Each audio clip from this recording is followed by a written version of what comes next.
hola, it's Pancho with the Weekly Pele Report for February 5th of 2025. I made it back home, finally, after so many journeys to Costa Rica. I don't know if you can hear those cicadas, it's the dry season here.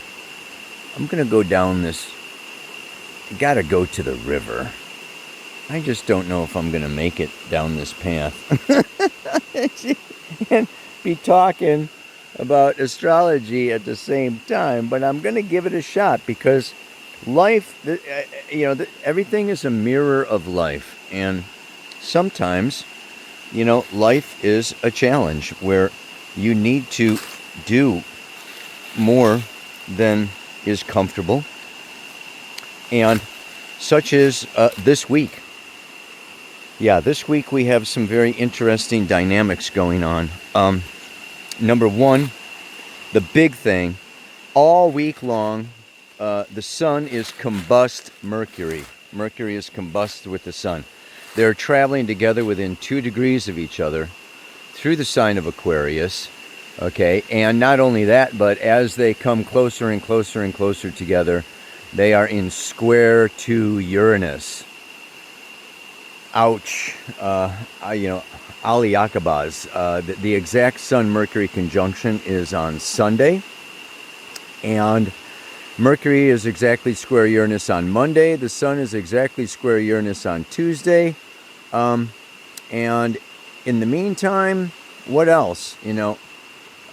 Today, right now, as I am speaking, the Moon is in Taurus.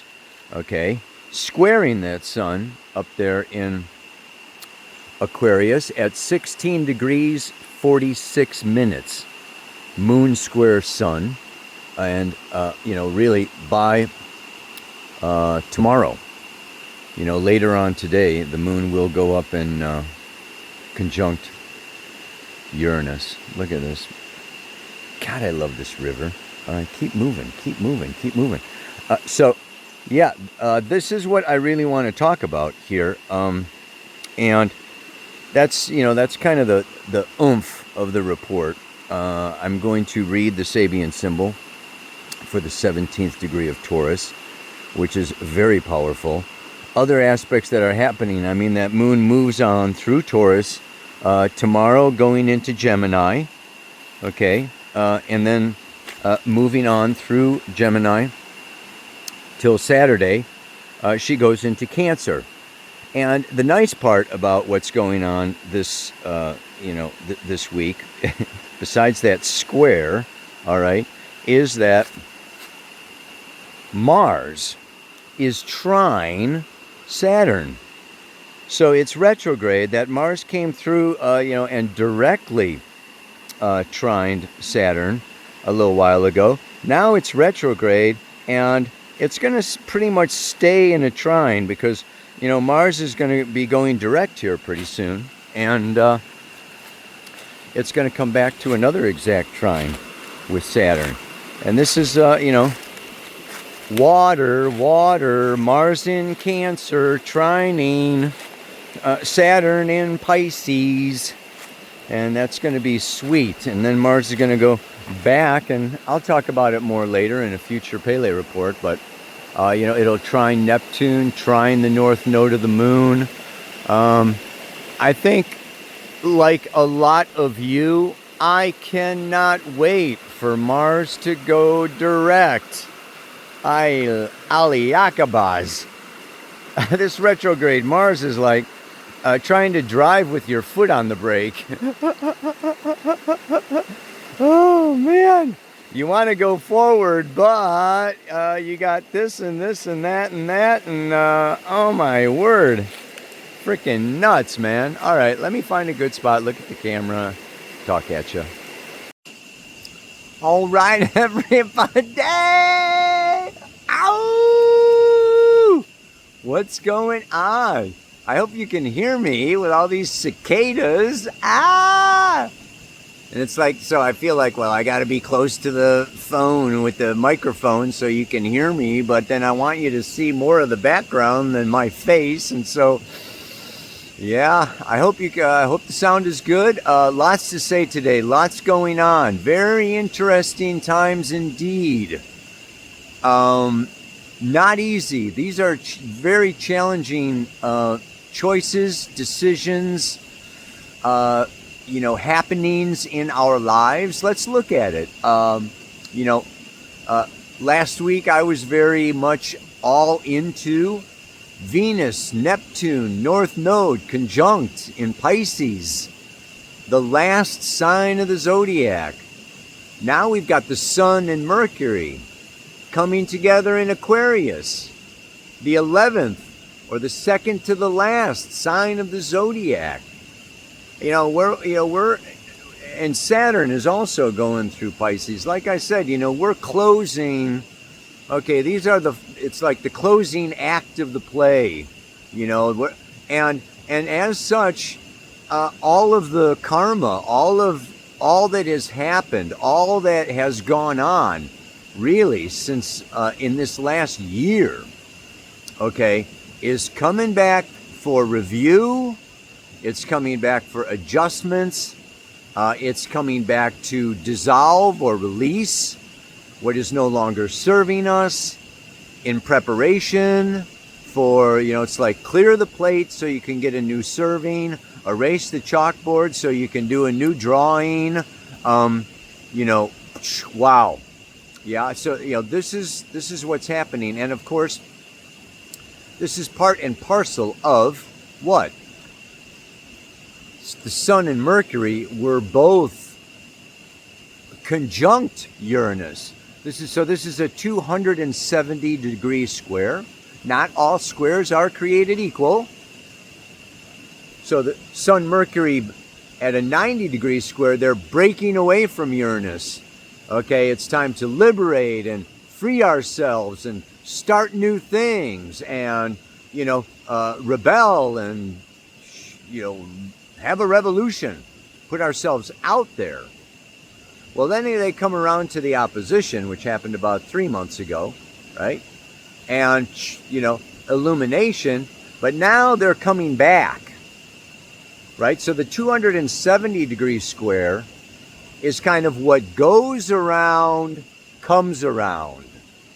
Things that were begun, okay, the Sun was conjunct Uranus May 12th. Mercury was conjunct Uranus May 31st. So think about last May, okay, and this is like new plans, new ideas, new initiatives, new operations, downloads, and maybe, okay, some traumatic, sudden, shocking. Mercury is news, communications, ideas coming to us. And Uranus is the principle of individuation. And as such, this personal unconscious wants to individuate, it wants to liberate, it wants to free itself from conditioning, patterning, social, family, relationship demands in order for each of us to experience our own unique genius. So I would say that last May there was these impulses to change things around so that we are more liberated, so that we are more free. It happened in Taurus. We are more self-sufficient. We can receive, we can accept ourselves and love ourselves unconditionally. And in order to do that, maybe we need to make changes in our relationships, changes in our finances, changes in our job if we're not feeling adequately compensated, however many things go on. But now, 9 months later, hello, they're coming back, and it's time for the mirror to talk back to us. We may have talked to the mirror and said, you know what, I want to be free, and I want, make more money, and I want to do this, and I want to do that, and I want more power in my life, and I want to be more self-sufficient, and I want more possessions, and I want Well, now, Over those last 9 months, we've initiated actions, we've had communications, we've laid things out, made plans, done all this, that, and the other. Now we get back. Was it appropriate? Was it, egotistical? Was it self-centered? Was it selfish? Was it really good for the whole? Was it really good for the group? Was it really good for society? Is it really good for the future of the planet? So Aquarius is, coming around to really remind us, and this is what we really want to talk about here today, and you can see that it's also in this week's mantra, the right and wrong use of intelligence and ego. Let's really look at this. Okay, let me read you the Sabian symbol because, that makes it super freaking clear, baby. This is the Sabian symbol for the moon square sun today. Interesting, it's the south node of the moon in my chart. It's my past lives, but it's still going on in this life. A symbolical battle between swords and torches. The keynote, refusing to depend upon the past. The seeker turns warrior, fighting anew. The eternal, like never ending, great war.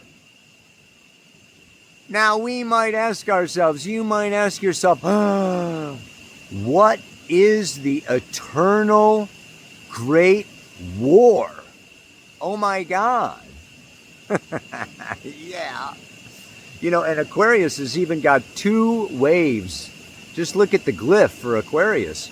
There's high Aquarius and there's low Aquarius. There's Uranian Aquarius, there's Saturnian Aquarius, right? They each co-rule Aquarius. Aquarius, just like Pisces, is again a very complex sign. These signs get more complex as they get farther along the way. Aries, Taurus, they're pretty simple, straightforward, What you see is what you get.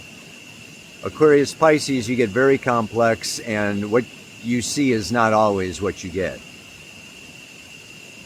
When Gautama, having sought in vain for the answers to his questions among the teachers of tradition, sat under the Bodhi tree, he had to fight his own battle in his own way, even though it is an eternal fight.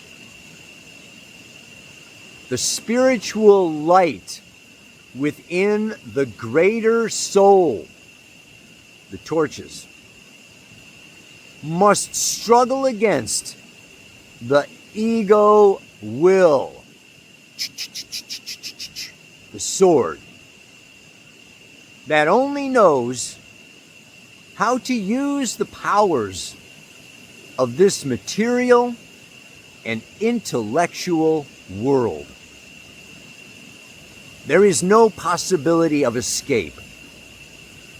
It is the energy that arises out of the present moment, the inescapable now, that the daring individual has to use in the struggle.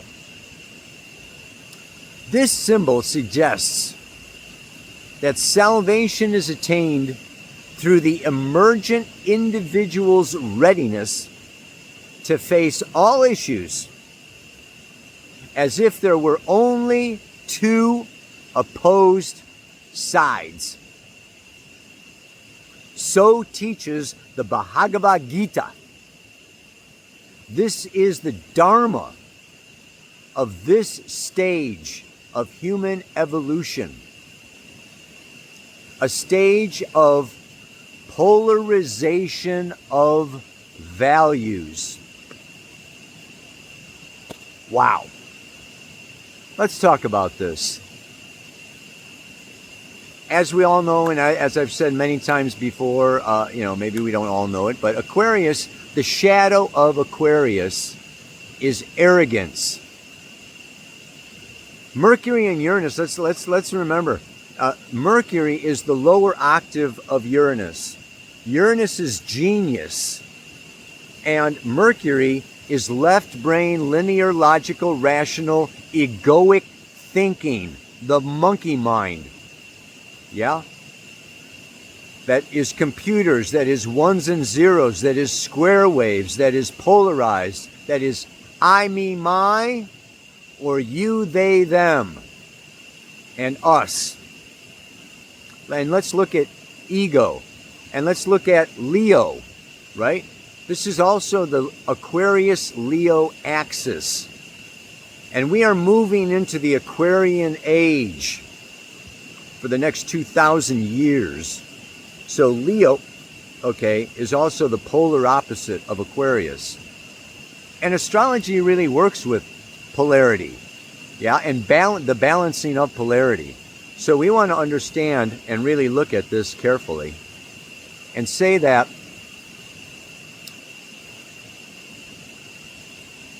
the ego, and this is just the way that I look at ego, evolutionary astrology. Basically, I've mentioned this many times. The ego is like the manager of the store. We need a good manager. We need a strong manager, one who knows how to delegate, one who has good boundaries.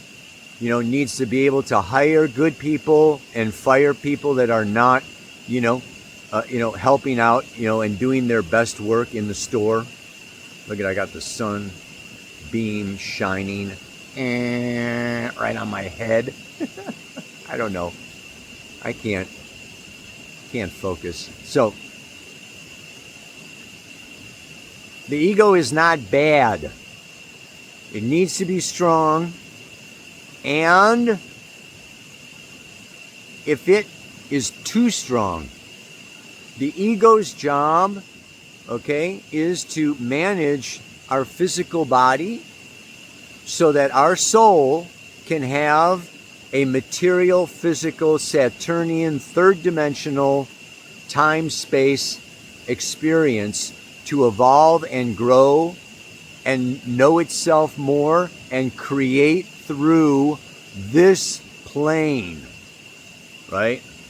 Therefore, it lives in separation, and it says, this is my body, this is my food, this is my money.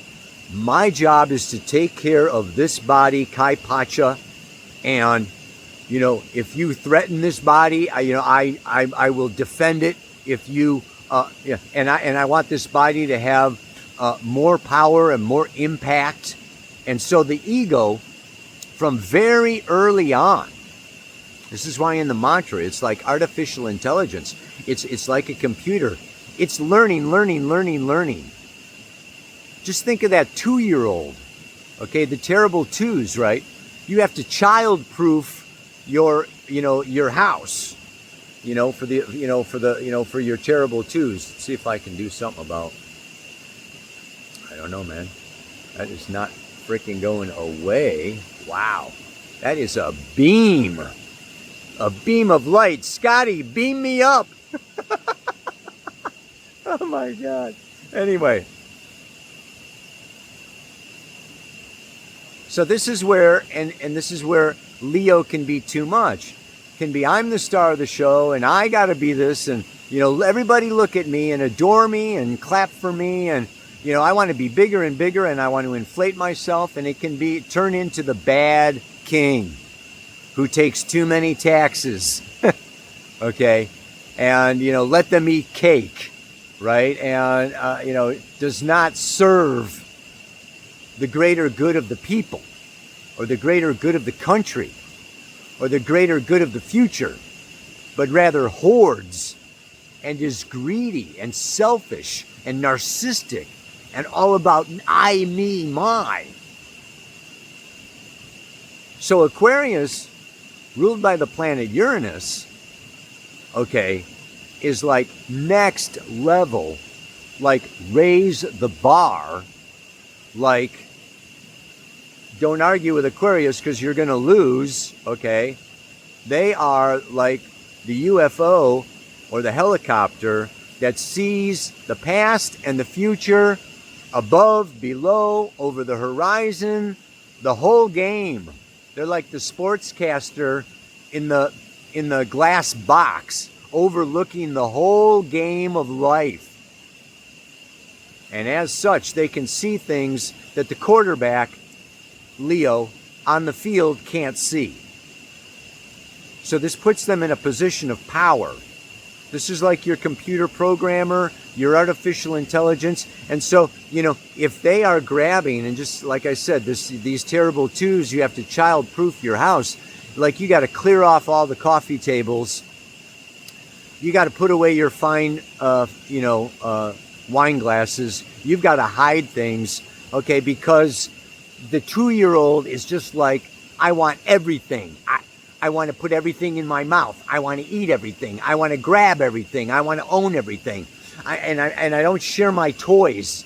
It's like they don't know how to share. It's just like, so, this is just like this insatiable. The ego is like artificial intelligence is right now.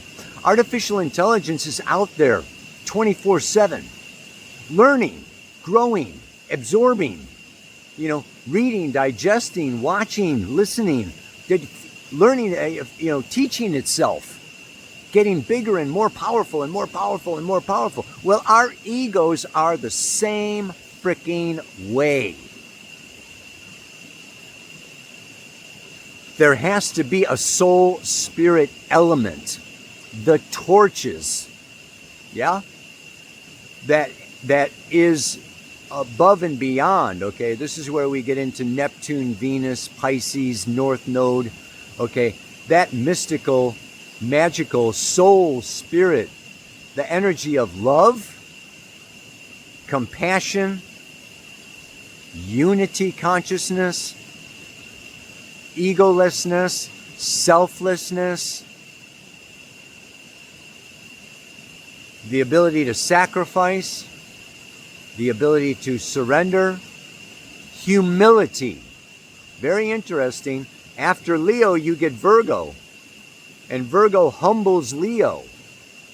After Aquarius, you get Pisces, and Pisces humbles Aquarius. So, we're in this place now, and particularly this week, it can be very dangerous. Combust. When a planet is combust the sun, let's just look at that a little bit. This is an astrological phenomenon, right?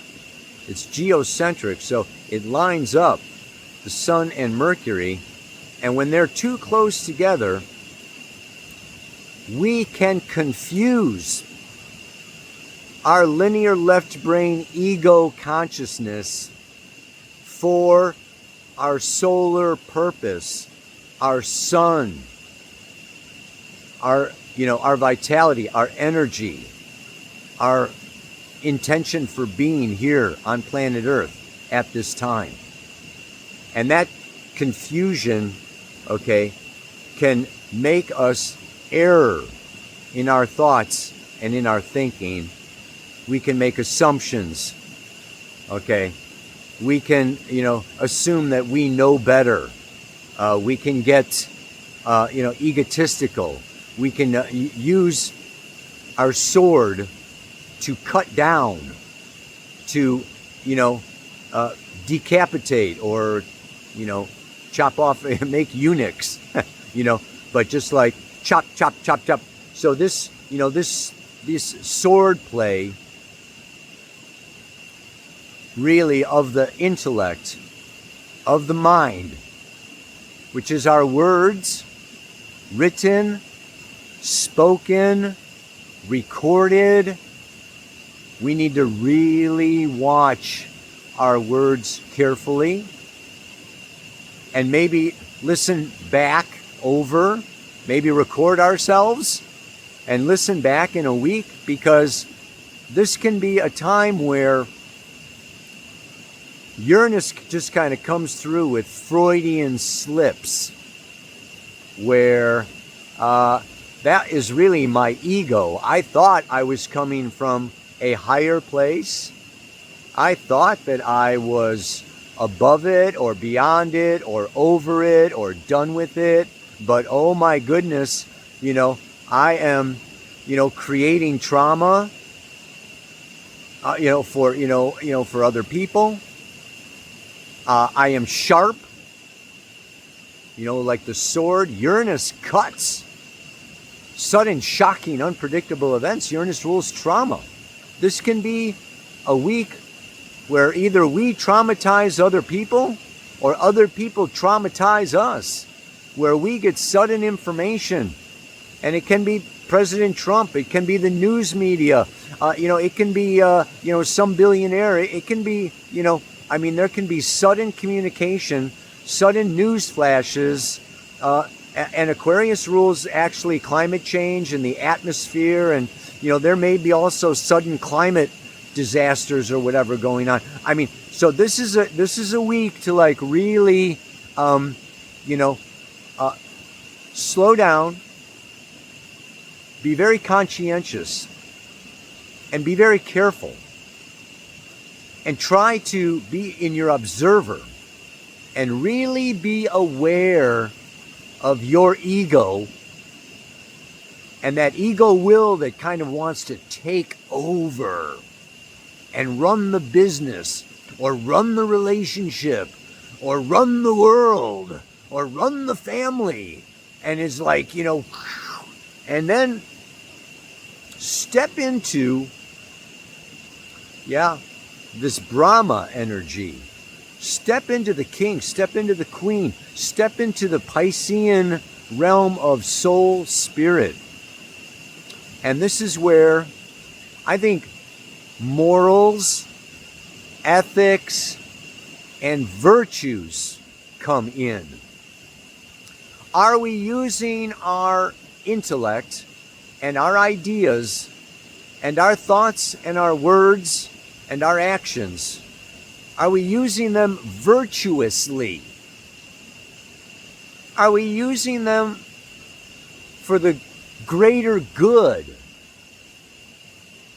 Or are we using them for self-protection, self-advancement, more power for ourselves? Or are we really taking, I love that saying that I end with, I am thee, thou is me, and me is thou. When we come into Pisces, we step out of separation. And Aquarius and Uranus can be very much in separation. The peak of separation is genius. Yeah? The creative genius, the nutty professor, okay, the billionaire that is above and beyond and all in their creative, I am unique and I'm a genius and I've got, special this and special that and I'm a blah, blah, blah, blah, blah, blah, blah. I. It's lonely out there. It's lonely up there. And I always say after Aquarius, we go from this third eye of genius or extraterrestrial intelligence and we return to Pisces. We return to the heart. We return to spirit. We return to unity. We return to love, from separation to love. And this is a week where we can where we need to consciously choose love, because if we let our ego go and we are not in our spirit soul consciousness, we can err. To sin is to err, right? The Latin root of sin is err. We just err. In NVC, it's just, we make a bad strategy, and, so what can I say? I'm thinking of,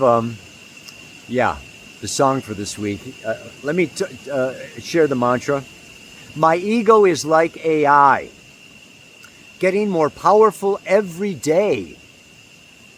It's up to me as a soul spirit being to keep it from going astray. So this is, it's a polarity. It's like it's like the Sabian symbol said, in this case, it's the Leo Aquarius polarity. It's the lower mind and the higher mind. It's the soul spirit versus the ego. I mean, yes, there are times, and we are learning through what my teacher, Jeffrey Green, says. It is, a dualistic, polarized reality that makes counterpoint awareness. So we evolve through these bodies, through this dimensional realm, through polarity. We actually evolve through counterpoint. The full moon brings illumination. The mirror helps us see ourselves. Relationships show us our shadow. I mean, this realm is about polarity. So it's using polarity in order to gain greater awareness so that we can reunite. We could say we evolved through thousands of years of matriarchy where we were all one into this masculine patriarchy to individualize and separate, to become aware of our own genius so that now we can come back together again, in the realm of, like with the bar raised with self-consciousness, but not self-centered. So this is the exciting possibility and potential of these times, is to really become aware, and with that awareness, let the torches, beat the swords. Let the soul spirit being, the owner of the store, needs to instruct the manager. The soul needs to control and really show and teach the ego, the manager, how to use all of the intellect, how to use all of the knowledge, how to use all of the genius for virtuous, loving ends that raise the bar for all of humanity, not just itself. Yeah, that's what I'm talking about. So this week's song, all I can think of is Alan Parsons' I, Robot. Is the album that comes to mind for me, but there's no words to the I, Robot song itself. I almost have to listen to the whole album before I write my notes here to pick out the favorite song. But yeah, and in the comments section, maybe you can come up, with some of your own songs where, I think that. Pink Floyd also did some stuff with, anyway.